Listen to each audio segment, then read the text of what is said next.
Hey everybody, it's Gina Duke. Welcome to She Prayer Journal. So this is my setup for the week of December 18th, the week of Christmas. And as you can see, I've got it set up very Christmassy. I've got this cute little washi tape. I actually got this at Dollar General in the last year. It was probably last year or the year before. And I've got some other washi tape that I had picked up, I believe, at Target. And then I'm still using some really cute stickers from a scrapbooking kit that I had gotten at Tuesday Morning. And so you can see how neat this is because I've got the little stable sticker that just perfectly fit over these two compartments of my structured prayer journal. I've got the sticker of Mary and Joseph and baby Jesus, and then the angels, and then I've got these two little button stickers that says peace and joy, and then he is here. So this was the week of Christmas, and so I really enjoyed that particular setup. Okay, so let's get to it. Under praise and thanksgiving, so I've got things listed that I'm particularly thankful for and want to give God praise for. And so one of the things is I did have a great weekend. And I think that's important because sometimes when you work and you don't have a great weekend, you don't feel rested, but I really did. I have my new blog is up, ginaduke.com, and you can spell my first name Gina.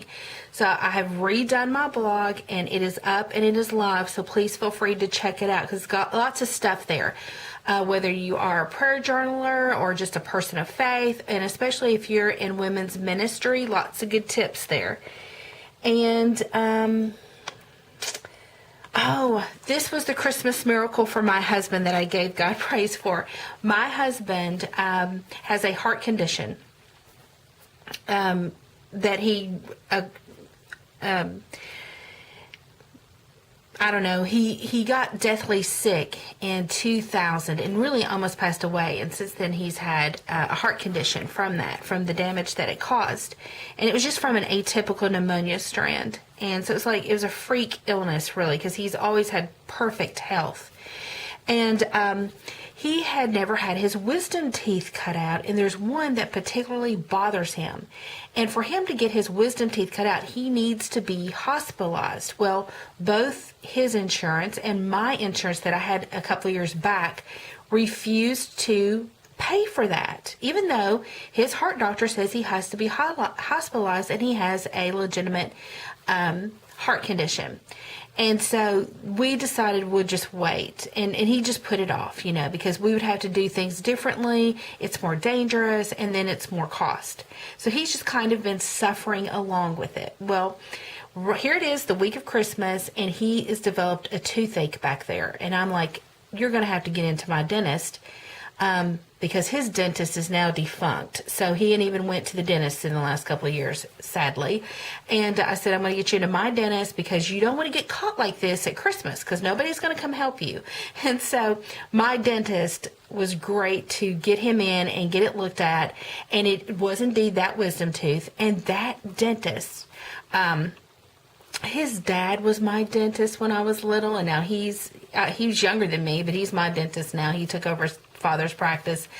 But anyways, he pulled that wisdom tooth. It was out enough where he could pull it right there in the office. My husband is so happy. He had great recovery. That tooth is gone, and which was one of the main problems. So if his other wisdom teeth don't ever bother him, then we'll just let that be. And but this other wisdom tooth, because of the way it was out, it was an opportunity for him to get bacteria and infection, and so it's like a Christmas miracle. So we're just so excited about that. So just some good things there. I did have a reconciliation moment with a person, and so I thought I would talk about that. Now I want you to remember, just like in my book, when I start, I don't know where I've got it listed here in a couple of pages. I do like to change names and circumstances. Oh, here it is. Here's my disclaimer. The names and identifying details of a few of the people in these pages have been changed. So I like to try to share some things with you that go on in my prayer life so that hopefully it helps you, but I want to do it in a way that it doesn't, embarrass someone else. So just keep that in mind as I share this story with you. But I had a person that I had a reconciliation moment with, that God set it up. And I think God always wants us to be reconciled with people. And so I will say that there was a relative that had said some unkind things about my parents. And really it just came out of a disagreement about how a circumstance came to be. But the way that my relative pitched it, it was always a way that's negative toward my parents. So I took exception with that, but it really was hurtful to my parents, especially my father, because, my mother is in hospice care. So it created a rift, and God calls us to be peacemakers. I mean, that's one of the Beatitudes. And peacemakers is that we try to reconcile people. And not just peacekeepers, like we avoid things to keep the peace, but that we're actually peacemakers and we try to reconcile people. And we know in 2 Corinthians chapter 5, God calls us ambassador of Christ, that we would reconcile the world to him, but he also expects for us to be reconciled with one another. Okay, so I go and I have a conversation with this relative about this rift, and come to find out, I see a totally different side of this person, and no, they're like doubling down on what they're saying.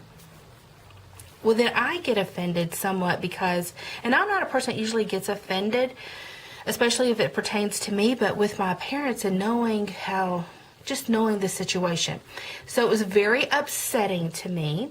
And so I've not seen this person for a year. Now, the scripture says that if you know that someone has aught against you, you're to go and reconcile with them. That God would rather have that than your tithe.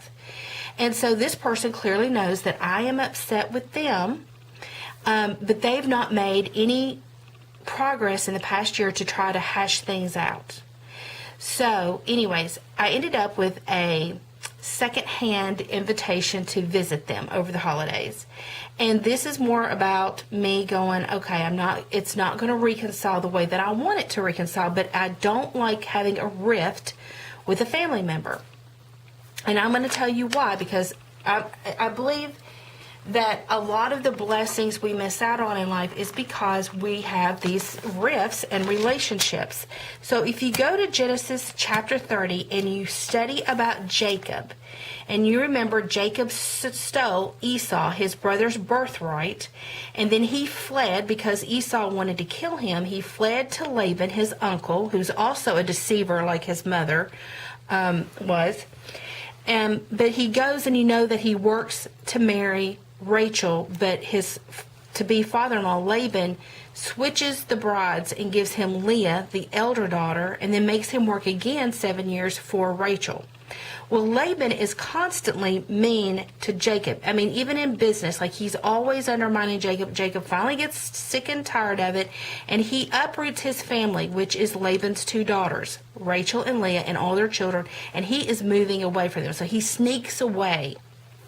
Well, Laban catches up with him at some point, and they end up, Jacob says his piece, and Laban says his piece, but they end up hugging and parting ways in peace. Okay? Then he's going back home, and Esau comes out. Now, remember, he had left because Esau wanted to kill him. Well, his people recognize that Esau's people are coming to greet them, but they believe he's coming to kill them. And so they're all concerned about that.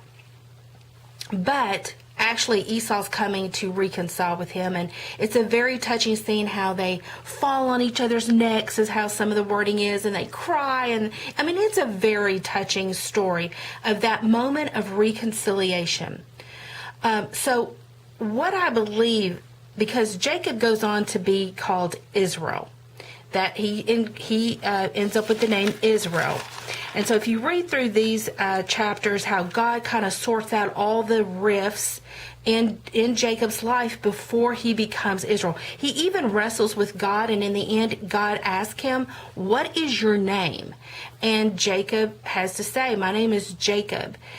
Because remember, he had lied about being Esau and stole a birthright. So God is doing a lot of things to reconcile people, repair rifts, and to even get Jacob on the right path before he will continue to bless him. So for me, I want God's blessing in my life, so I can't continue on with this rift. So even though I'm not getting the reconciliation that an apology, or even though it went against me, there's been no real work to try to reconcile any of that. I have an opportunity to go ahead and reconcile it and get back on good terms. So I did. I went and visited this person, act like nothing happened. At this point, I am being a peacekeeper.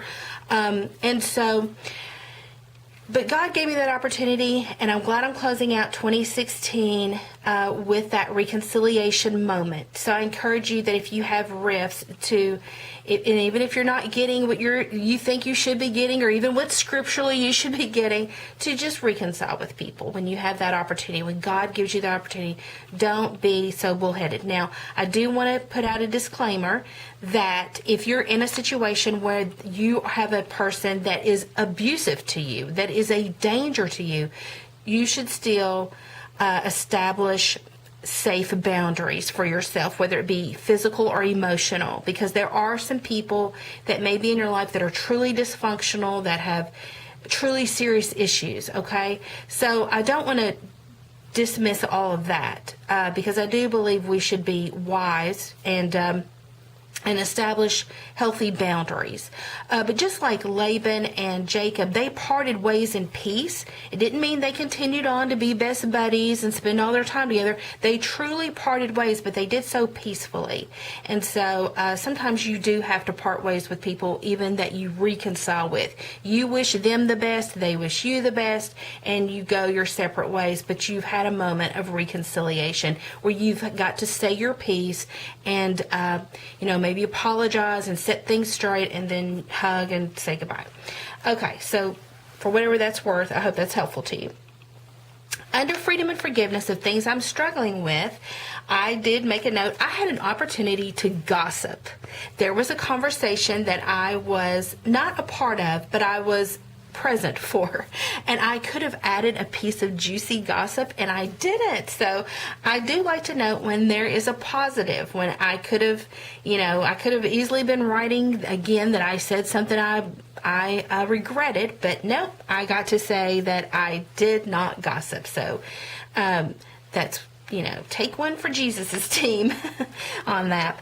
Under prayer petitions, you can see I've listed several things, and I've only gotten 2 answers. These other things are where I'm praying for someone to have a healing, which could take a while, and also I'm praying for some wisdom over some things. But I did get 2 yeses on this particular page, and I'll continue to come back to this page and update as God moves and does things. Where you see that I don't have an answer here, I'm actually down here under Insight and Updates. This is where if I can see God moving, even though I don't have an answer, I will make note here. So I'm seeing some movement, and I've made a note down here in Insight and Updates and drawn an arrow. And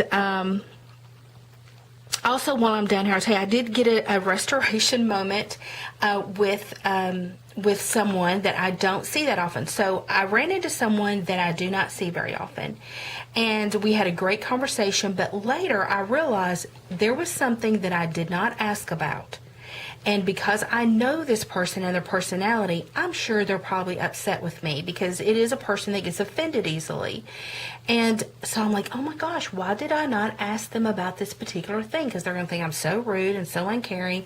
Well, then I turned around, and a few days later saw this person again, and I got to very nicely just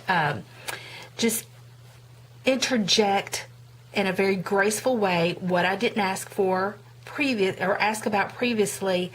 And I just felt like, even if that person wasn't mad at me, but it keeps me from beating myself up. And if they were upset with me, it restores me back into their good graces.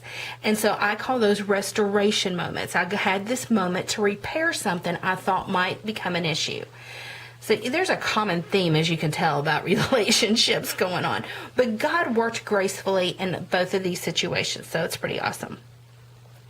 Over here, I've just made a note. There's someone that I do mentor, and I've been concerned about them and some of the decisions in life that they're making. But I got a little bit of a glimpse of, and sometimes we get glimpses of what God's doing in a person's life that we're praying for. Maybe it's something they said. Maybe it is something we're aware that they're doing that's very positive. Maybe it's even a Facebook post or Instagram post. And, you know, the thing about Facebook, it's almost like the Psalms. Now, I'm not comparing that everything on Facebook is like Psalms as far as being spiritual, and you understand that. But, you know, when we read Psalms in the scriptures, we're actually reading the thoughts of mostly David. But there's Moses, there's other people. Their thoughts, their inner thoughts. And so we know what they're thinking. Well, Facebook is very much the same way, because you see constantly what people are thinking. You see the hearts and minds a lot of times of people. And so you can even see a Facebook post of someone and go, you know, I think God's doing something there. And sometimes you can say, well, I think the enemy is doing something there. But I felt like in this situation, I had seen something where I feel like God is at work, and he's allowing me to see that he's at work. I could have easily put it down here, but I just made note over here because it took up so much room. Okay. Under my heart and my passion, just made a note, just something personal, no big deal. I'm excited about my ambassador notes. This is where I list all the people that I'm like witnessing to, that I have an opportunity to share Jesus with in some way, some form. Maybe they know Jesus, maybe they don't. Maybe I got to encourage them. Maybe I got to give them some wisdom or scripture, you know, something of that magnitude. And so you can see I had plenty of opportunity for that in this particular week. I've already talked to you about insight and updates. And then here we are with ears to hear. And one thing I talk about a lot with the Lord is my past mistakes and regrets that I have in life. And, you know, the truth is, and even for people in general, we can't a lot of times do things about our past. But we always have the opportunity to now to do something that will totally just override those things, and that is having a relationship with Jesus Christ, the blood of Christ. A lot of the things I've done in the past, you know, back when I was like, even back as far as high school and college, that is all under the blood. And so past, present, and future. So I just made a note about that, just a reminder, but even in relation to not only to myself but everyone else, is that we're not bound by our past mistakes, because we always have a way out of that, and that's through Jesus Christ. Again, because he can give us restoration moments, reconciliation moments, to deal with those things, and his goodness and his grace. And it's so much better than a do-over, y'all. It's so much better. I made a note here. It says, I am greater than the task. Now, this is a neat story. So I work a public job where I am a human resources manager. And so right before Christmas, before the holidays, all the staff managers piled into my boss's office, and he has given us a challenge, a pretty lofty challenge for January. And so we're hashing through all the ways our different functions, because, you know, we got operations people in there, we've got purchasing people. So basically we're all saying, here's the things we can do to help contribute to the success of this lofty task he's given us for January. So we're hashing through making plans. So at the end, he asked a question like, okay, are we good? And so me, because I'm like a pep rally girl, I'm like, yes, I am equal to the task, just kind of putting a light note on it. Well, he looked at me and he said something very profound. He said, no, you are greater than the task. And I just thought that was such a great statement, because so many times we can get overwhelmed in life, especially when I look at my to-do list and my actual work planner. I can get so overwhelmed. But, you know, when I look at those individual tasks, I realize I am greater than those tasks. I really am. And I feel like even with my prayer journal, it's easy to get overwhelmed when I look at the things I've put in my prayer journal that I'm praying that God will address and will work out. And you know what? He is greater than those tasks. He is greater than my needs. And so that's ministered to me on a lot of different ways, and I hope that ministers to you as well. So this was my setup for the week of December 18th. Now, if you're new and you're wondering, what book am I using? I'm using my book, Organizing Your Prayer Closet, A New and Life-Changing Way to Pray by Abbott Press. And you can see it has a 60-week structured prayer journal. So it's one page it's 2 pages, but one worksheet per week. And you can get it at Lifeway, Amazon, Abbott Press's website. And this is the newly released version for 2016. And so it's so nice. So, anyways, check that out. But thank you for stopping by. In the meantime, don't forget to plan to pray and happy prayer journaling.